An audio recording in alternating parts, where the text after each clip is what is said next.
Mount Everest base camp.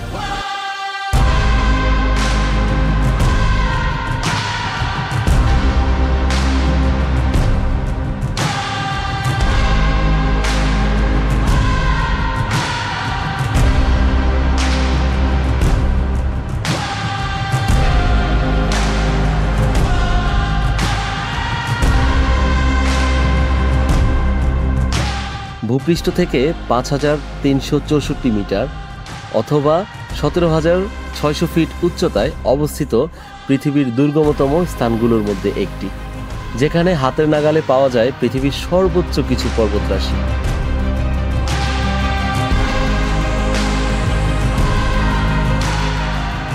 কিন্তু যতটা সুন্দর এখানে পৌঁছানোটাই ততটাই চ্যালেঞ্জিং হয়ে ওঠে। ঠান্ডার মধ্যে এই বৃষ্টি, ও মাই গুডনেস, ফাইনালি আমি পৌঁছাইছি, আল্লাহর কাছে অশেষ শুকরিয়া।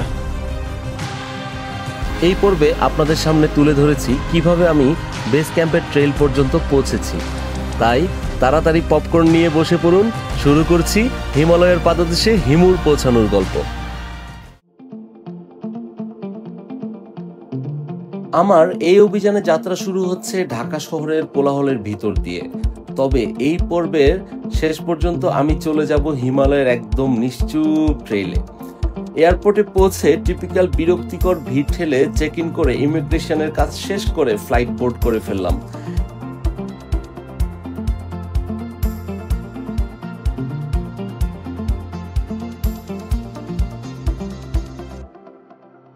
প্লেন টেক অফ করার পর থেকে মনের মধ্যে এক্সাইটমেন্ট কাজ করে।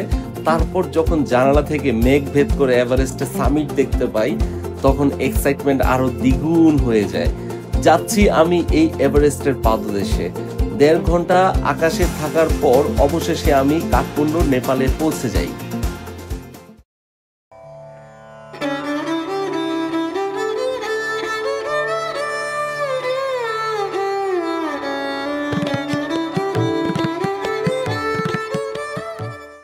হিমালয়ে পৌঁছানোর গেটওয়ে হচ্ছে কাঠমান্ডু।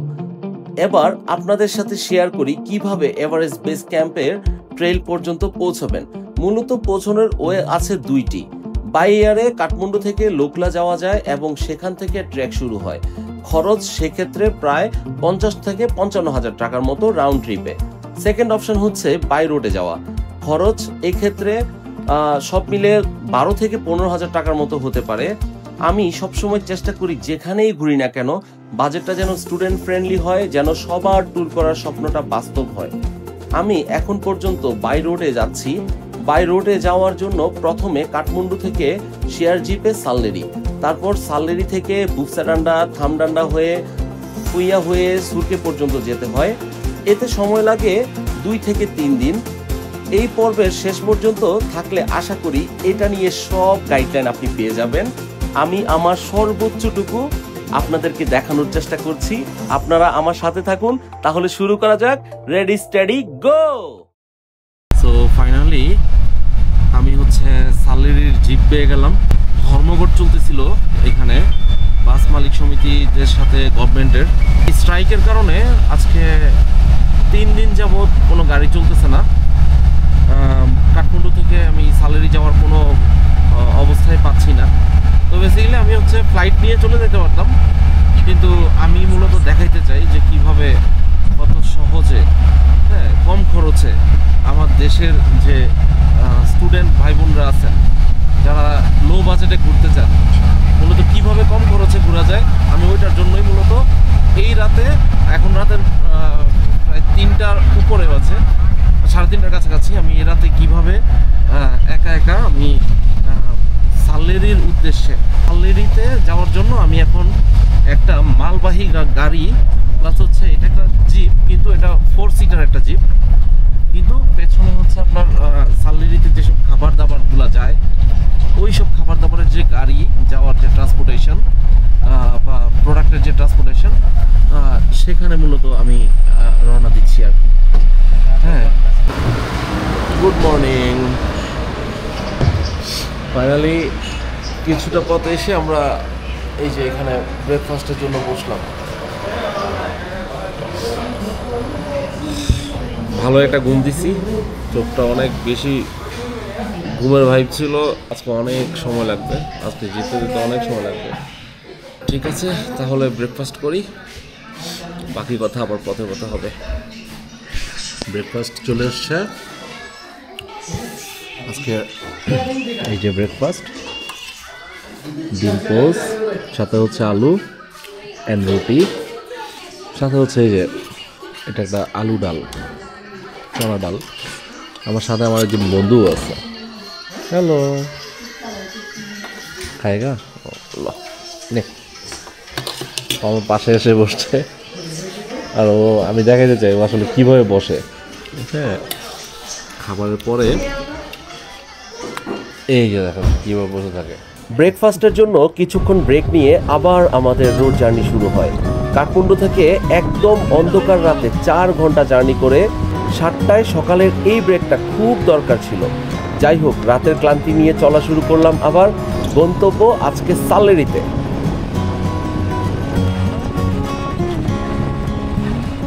ফাইনালি আমরা সালেরি পৌঁছে গেছি। প্রায় 14 ঘন্টা জার্নি করে সালেরি আসার পর এক্সপেক্ট করি নাই যে গ্রামটা এতটা মডার্ন হবে। আসলে গ্রাম বললে ভুলই হবে। সালেরি একটি ছোটখাটো পাহাড়ি টাউন যেখানে ওয়েস্টার্ন ফুড, ওয়াইফাই, 24 ঘন্টা ইলেকট্রিসিটি সহ আধুনিক লাইফস্টাইলের সব কিছু আছে। পাহাড়ের এত ভিতরেও বাচ্চাদের স্কুল শেষ করে বের হওয়ার দৃশ্য দেখে খুবই ভালো লাগছিল। কি ভালো একটা সিস্টেম, যখন এই স্কুলটা ছুটি হয়েছে তখনই বাচ্চারা যখন এই সাইড দিয়ে আসতেছিল, আর হচ্ছে আমাদের ড্রাইভার ভাই উনি গাড়ি পার্ক করে রেখে দিছে, কারণ যেন বাচ্চাদের যেন কোনো সমস্যা না হয়। ভালো লাগলো আসলে, মানে এখান থেকেও আমাদের শিক্ষার অনেক কিছু আছে। এখানে থাকার জন্য বেশ কিছু টি হাউস আছে, যার একটিতে আমি উঠে পড়লাম দীর্ঘ ক্লান্তিকর রোড জার্নিটা শেষ করে। আমি আমার রুমে এসেছি, এইখানে 3টি বেড আছে। আসার সময় আমার জিপে যে দাদার সাথে আমি এসেছিলাম, তো উনি মূলত আমাকে এই টি হাউসটা কনফার্ম করেছে। তো মোটামুটি এখানে স্যালারিতে যে খুব ভালো একটা অবস্থা আছে এরকম না। এইখানে আপনাকে থাকতে হলে মোটামুটি একটু কনজাস্টেড ভাবেই থাকতে হচ্ছে। স্যালারিতে পৌঁছে গেছি এবং আমার সাথে আছে দাদা। সো বেসিক্যালি আমি আজকে এই রেস্টুরেন্টে থাকতেছি, এই টি হাউসটাতে থাকতেছি, হোটেল মাউন্টেন ভিউ। ইয়া, সো দেখা হবে পরবর্তীতে, আবার আরো কিছু বলবো, আস্তে আস্তে সব দেখাবো আপনাদেরকে কিভাবে সহজে আপনারা ঘুরতে পারবেন। অ্যান্ড স্যার, আমি কালকে হচ্ছে সুরকেতে যাব, দাদা আমাকে জিপ ম্যানেজ করে দিবে। My contact number is 977-9842-867927. Yeah. You can contact, and I have a WhatsApp. This number is also. Yeah. আপনাদের কারো কোনো জিপ লাগলে অবশ্যই দাদার সাথে যোগাযোগ করবেন। আমার ডিনার শেষ করে এখন স্যালারিতে, এখন যে রুমে আছি, এখানে মোটামুটি কালকে সকালের জন্য প্রিপেয়ার হয়ে দেন এখন হচ্ছে ঘুমানোর জন্য যাচ্ছি। আর ডিনার ছিল চিকেন, রাইস, ডাল, ভাত, এই সব মিলে ভালোই ছিল। আর দেখা হচ্ছে ইনশাল্লাহ কালকে আমার ডেস্টিনেশন হচ্ছে সুরকে যাব। সুরকে যেতে আমাদের এখান থেকে আমার মেবি 9 ঘন্টা 10 ঘন্টা উপরে লাগবে। তো কালকে আমি চেষ্টা করবো সুরকেতেই হয়তো থাকতে হবে কালকে আমাকে। আর শেয়ার জিপে যাচ্ছি, এখান থেকে সুরকে যাওয়ার যে ভাড়া সেটা হচ্ছে এখান থেকে 3000 রুপি করে নিবে আর কি। তো এতটুকু। আর ডাল ভাতটা খুব ভালো ছিল, প্লাস হচ্ছে চিকেনটাও ভালো ছিল, সবকিছু মিলে খুবই এনজয় করেছি। Thank you, that's all about today. Good night. Good morning. আমি এখন চেক আউট করছি। ভালোই ছিল, আমি কালকে সারা রাত আরামে ঘুমাইতে পারছিলাম। সকালে দেখতে এরকম ঠান্ডা না, বাট ওয়েদার অনেক ঠান্ডা লাগে। আর ব্রাশ করতে গিয়ে তো অবস্থা অনেক খারাপ। রাতে ওয়াশরুমে গেছিলাম, ওয়াশরুমের পানিও অনেক ঠান্ডা ছিল। সবকিছু মিলে ঠিক আছে। এই যে খুব সুন্দর দৃশ্য সালেরি থেকে। তো এখন ব্রেকফাস্ট করার পালা। ব্রেকফাস্ট করতে করতে আড্ডা দিচ্ছিলাম আর পেছনের পাহাড়ের ভিউ এনজয় করছিলাম। আজকের জার্নি শেষে আমি ট্রেকিং শুরু করব। স্বপ্নের সাদা পাহাড়গুলো দু চোখ দিয়ে ধরা দিবে আর অন্য রকম একটা এক্সাইটমেন্ট কাজ করছিল। সো ফাইনালি আমি এই জায়গা থেকে এখন লিভ নিচ্ছি, সালেরি থেকে। তো সালেরিতে একটা জিনিস খুব ভালো লাগলো, যখন তারা জানলো যে আমি বাংলাদেশেও একজন গাইড, আর পাশাপাশি তারা আমাকে এখানে হোমস্টেটা ফ্রি করে দিয়েছে। আর আমার খাবার বাবদ এখানে রাতের বেলা আমি হচ্ছে চিকেন উইথ রাইস অ্যান্ড ডাল অ্যান্ড আমার হচ্ছে এখানে খরচ ছিল হচ্ছে মাত্র 650 রুপি। সো যেটা বলতেছিলাম, এখানে হচ্ছে তারা আমাকে থাকার জায়গাটা ফ্রি করে দিয়েছে, আমার কার্ড দেখেছিল, প্লাস হচ্ছে আমাকে এখানে জিপে কিছুটা ডিসকাউন্ট দিয়েছে। বাই জিপ এখানে 3000 রুপিতে আপনি যেতে পারবেন। তো তারা আমাকে 500 রুপি ডিসকাউন্ট দিয়েছে। এখন আমি চলে যাব এই যে জিপে করে যেখানে ছিলাম, এই যে এই জায়গাটা। সত্যি বলতে চমৎকার, মানে এইখানকার প্রত্যেকটা জায়গা বলেন, মানুষ বলেন, হ্যাঁ, সবার যে আন্ডারস্ট্যান্ডিং লেভেলটা বলেন, হ্যাঁ, ভেরি গুড, বলার বাহিরে, ইনক্রেডিবল। জাস্ট আমি মিস করবো, সালেরিকে মিস করবো। আবার দেখা হবে ইনশাল্লাহ ফেরার সময়, যখন ফিরে আসবো আবার দেখা হবে। So finally we are starting our journey. Hello Dai. Say hello to my vlog for Bangladeshi buddies. ऐसे भाई सब ठीक है? এখান থেকে যদি কারো এয়ারপোর্টে বিভিন্ন জায়গায় চলে যেতে হয়, দেন আপনারাও এখান থেকে এয়ারপোর্টে যেতে পারবেন। যে নেপাল গভর্নমেন্ট এই কাজগুলো অনেক ভালো করেছে, যে বিভিন্ন জায়গায় যেখানে পাহাড়ের প্রতিবন্ধকতা আছে সেসব জায়গায় এয়ারপোর্ট তৈরি করেছে। এবং দেখেছেন তারাও পাহাড়ের মধ্যে কত সুন্দর করে ব্যবস্থা করেছে। কিন্তু আমাদের দেশের এই অবস্থা কোন দিন যে ঠিক হবে আল্লাহ জানে। আশা করি একদিন আমাদের দেশেও এরকম পাহাড়ের মধ্যে এয়ারপোর্ট থাকবে, পাহাড়ে গাড়ি চলার ভালো ব্যবস্থা থাকবে, পাহাড়ে আমাদের ট্যুরিস্ট বা ট্রাভেলারদের থাকার ভালো সিস্টেম থাকবে, খাবারের ভালো সিস্টেম থাকবে। হ্যাঁ, মূলত এই যে দেখেন ওনারাও তো বাড়িঘর করেছে, তাই না? এই যে কি সুন্দর বাড়ি করেছে, এই যে। কিন্তু এটা কি কোনোভাবে পাহাড় ধ্বংসের কারণ হতে পারে?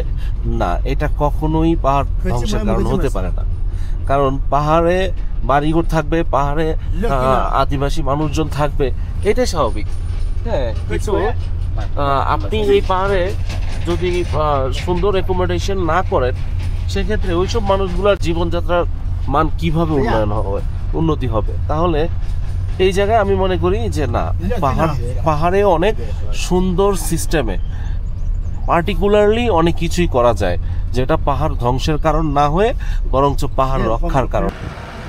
সালেরি থেকে সুরকের জিপ জার্নিটা প্রায় 8 থেকে 9 ঘন্টার একটা কঠিন চ্যালেঞ্জ হতে চলেছে, কিন্তু পথটা একেবারেই ভাঙা, যার জন্য আপনাদের জিপ জার্নিতে অসুস্থ লাগতে পারে।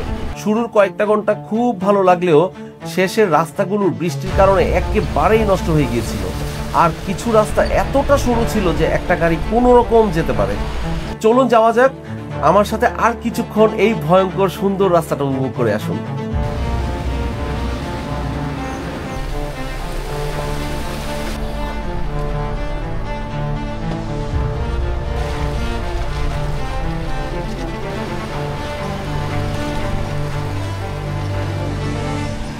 সো আস্তে আস্তে এক পর্যায়ে যখন আমরা জুবিন, একটা গ্রাম আছে এখানে, যে জুবিনে আসলাম।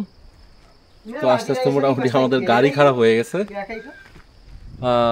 এই যে গাড়ি চাকায় টাকায় সমস্যা হয়ে গেছে।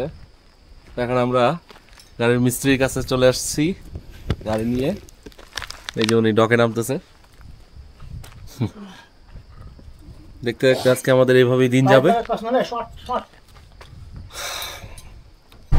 তো এই যাত্রায় ওয়েট ব্যালেন্স করার জন্য আমাদের দুজনকে সামনে নিয়ে আসছে ড্রাইভার সাহেব, আর পেছনে যে মাল সামানাগুলো সব পেছনে নিয়ে আসছে।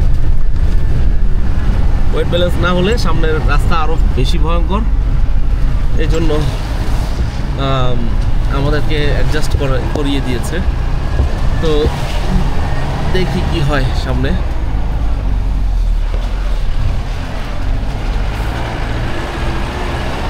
ভিউ দেখলে তো আর মাথা ঠিক থাকে না ভাই।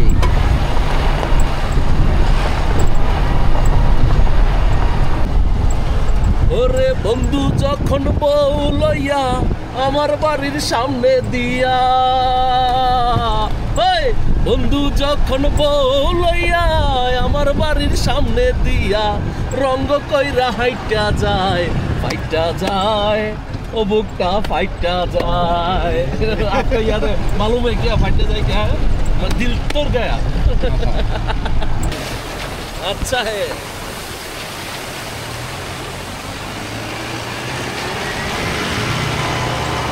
ফাইনালি আমরা বুকসাডান্ডা এসে পৌঁছালাম। আচ্ছা যাই হোক, ভিডিওর মাঝখানে একটা জিনিস একটু বলতে চাই, সেটা হচ্ছে আপনারা এখানে একটি ব্যাগ দেখতে পাচ্ছেন, প্যাডেল ডায়েরি বিডি। হ্যাঁ, প্যাডেল ডায়েরি বিডিটা এই যে খুব সুন্দর একটা ব্যাগ, কম্পাসও আছে সাথে, প্লাস হচ্ছে চেম্বারগুলোও ভালো, ছোট চেম্বার বড় চেম্বার, এবং এটা ওয়াটারপ্রুফ চেইন দিয়েছে, এবং এই যে লকগুলো অনেক ভালো, লাইনগুলো ইউজ করেছে ভালো, সব কিছু মিলে যে জিপারও ভালো। আমার কাছে ব্যাগটি অনেক পছন্দ হয়েছে। এটি মূলত আমাকে সাইকেলিস্ট থেকে আমাকে গিফট করেছিল হাসান ভাই। তো হাসান ভাই বলেছিল যে হিমু ভাই আপনি যখন নেক্সট নেপালে যাবেন আপনি আমার এই ব্যাগটা নিয়ে যাবেন, আমাকে গিফট করেছিল। তো আমি মূলত গিফটও নিয়েছি, প্লাস হচ্ছে আমি একটু প্রমোটও করে দিচ্ছি। ঠিক আছে হাসান ভাই, thank you for your gift. আমি এভারেস্ট বেস ক্যাম্পে আসার সময় আপনার এই ব্যাগটা নিয়ে আসছি। Thank you for your gift brother.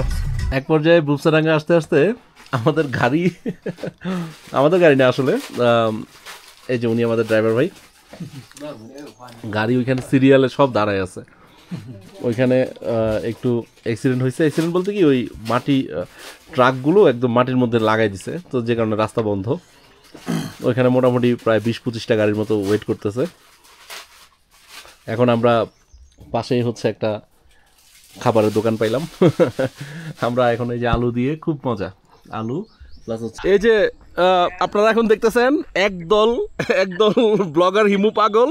ঠিক আছে, এরা সবাই হিমুর এত বেশি পছন্দ করে যে মানে ওরা ব্লগে থাকতে চায়।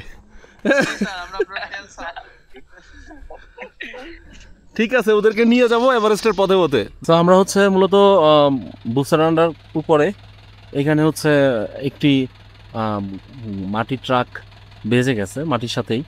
তো এখন আমরা প্রায় 1.5 ঘন্টার মতো এখানে ওয়েট করতেছি, এখনো কোনো সলিউশন আসেনি। কিন্তু এই যে জিপগুলো যাওয়ার জন্য হয়তো একটা রাস্তা ওনারা তৈরি করে দিচ্ছে। দেখি কি হয়, কতটুকু কখন যেতে পারি কি আসে বিষয়। মেবি ওনারা কিছু একটা করতে যাচ্ছে আজকে। তো যদি আমরা সুরকে না পৌঁছাতে পারি তাহলে তো রাত হয়ে যাবে মেবি। এখন ওয়েট করা ছাড়া কিছু করার নেই। সো যারা বাইরে আসবেন এরকম আনফরচুনেট যে কোনো কিছুই হতে পারে, এটা মাথায় নিয়ে আসবেন।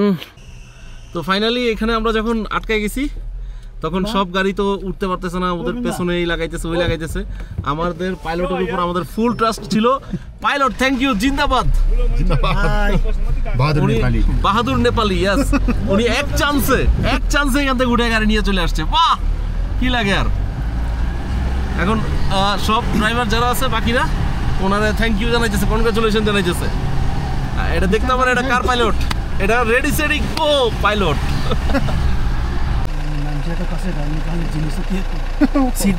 গাড়ি তো আবার চলে না, আবার গাড়ি বন্ধ হয়ে গেছে। যা বুঝতেছি ওর এক গানা পারেগা। এই পর্যায়ে আমি বুঝতে পারি যে রাস্তার এইরকম অবস্থা থাকলে আজকে অন্ধকার হওয়ার আগে কোনোভাবেই সুরকে পৌঁছানো সম্ভব হবে না। তাছাড়া সন্ধ্যার পরে এই রাস্তায় আমি কোনোভাবে রিস্ক তো নিবই না। কারণ অলরেডি 7 ঘন্টা প্লাস হয়ে গিয়েছিল। তাই ডিসাইড করি আজকে অন্ধকারের আগে যেই ভিলেজটা কাছে পাবো সেখানেই থেকে যাব। ড্রাইভার আমাকে ফুইয়া থাকতে সাজেস্ট করলেন, তাই আজকে আমার গন্তব্য ফুইয়া। এখন সামনে হচ্ছে আবার আরেকটা সমস্যা, যেটা হচ্ছে ফুইয়া থেকে আমরা সুরকে যাওয়ার জন্য যে রাস্তা, এখানে প্রায় 1 ঘন্টার মতো গাড়ি যেতে হয়। ওই রাস্তায় আবার হচ্ছে সমস্যা। এখন এটার জন্য যেটা করতে হবে সেটা হচ্ছে সবগুলা জিপ আবার একসাথে হইলে, হ্যাঁ এই যে পেছনের এগুলা সামনের এগুলা সবাই একসাথে হইলে ড্রাইভারদের একটা বোর্ড মিটিং বসানো হবে। অলরেডি কয়েকজন ড্রাইভার বোর্ড মিটিংয়ে বসছেন, আর আরও কয়েকজন আসবে পেছন থেকে, এসে বোর্ড মিটিংয়ে বসবে যে তারা কি করবে। হ্যাঁ যাক, খুবই এনজয় করতেছি। সমস্যা হলেও সমস্যাগুলো খুব ভালো লাগার মতো। আর আজকে রাস্তাটা আল্লাহ আল্লাহ, জীবন আর 2বার এই রাস্তায় না আনুক। এই রাস্তায় সামনের বছর কমপ্লিট হয়ে যাবে, টেনশন করার কিছু নেই। বাট ইনকমপ্লিট রোডটা যে কি পরিমাণ ভয়ঙ্কর ছিল, আসলে মানে না আমি কোনোদিন ভিডিওতে বুঝাইতে পারবো, না আমি বলে বুঝাইতে পারবো। হ্যাঁ সারাদিন মানে বারবার শুধু বুকে চিপ দিচ্ছিল, কলিজায় চিপ দিচ্ছিল, এমন কঠিন রাস্তা ছিল। যে কোনো মুহূর্তে একটা পাথরের মধ্যে পড়লেই ধাম করে গাড়ির নিচের দিকে নেমে যায়, বাঁ দিকে ঝুলে যায়। আর আমিও পড়ছি, একদম বসছি বাঁ দিকের জানালার পাশে। এই জায়গায় গাড়ি যখন এই যে একটু নিচের দিকে ডেবে যায়, তখনই ও মনে হয় যে ওই পাশ থেকে চাকা উঠে যাইতেছে, খুব ভয় লাগে। কঠিন জার্নি ছিল, কঠিন। যাই হোক, দেখি সামনে কি করি। ফাইনালি আমার সিদ্ধান্ত চেঞ্জ হয়েছে। বোর্ড মিটিং থেকে যেটা সিদ্ধান্ত দিছে সেটা হচ্ছে আমাদের স্যার বলছে যে আমরা যাব। बोर्ड मीटिंग हम लोग का खलास हुआ है, अभी जा रहा है। ओ सर जी, बोर्ड मीटिंग में क्या हुआ? आज नहीं जाएगा हम, संभव नहीं है, इसीलिए कल सुबह जाएगा। कल सुबह जाएगा, ठीक है। आपको कुछ परेशानी नहीं है ना? जो भी अच्छा हुआ वो भी करो ना। संभव नहीं। আজ টোটালি আমাদের যাওয়া অসম্ভব। আমরা এখন আছি ফুইয়াতে, তো এখান থেকে আমরা এখানেই থাকার ব্যবস্থা করব। ফুইয়াতে রাতে থাকা খাওয়ারের বিষয়ে কথা বলে এই পর্বকে আর বড় করতে যাচ্ছি না, কারণ কোনো বিপদ না হলে এখানে আপনাদের থাকার কোনো চান্স নেই। ফাস্ট ফরওয়ার্ড করে কালকের দিনটায় চলে যাই। আমার হাত বান্ধিবি, পা বান্ধিবি, মন বান্ধিবি কেমনে। তো আজকের জন্য এখানেই আমি শেষ করছি। আমি কালকে থেকে হাঁটতে যাব, সেই শুভ্র পাহাড়ের সারি দেখব, আপনাদেরকেও দেখাবো। তাহলে আজকে আর ভিডিওটা দীর্ঘ না করে আমি এখানেই বিদায় নিচ্ছি। আপনারা আগামী পর্বের জন্য অপেক্ষা করুন। Ready steady go. মুখ বান্ধিবি, পরাণ বান্ধিবি কেমনে।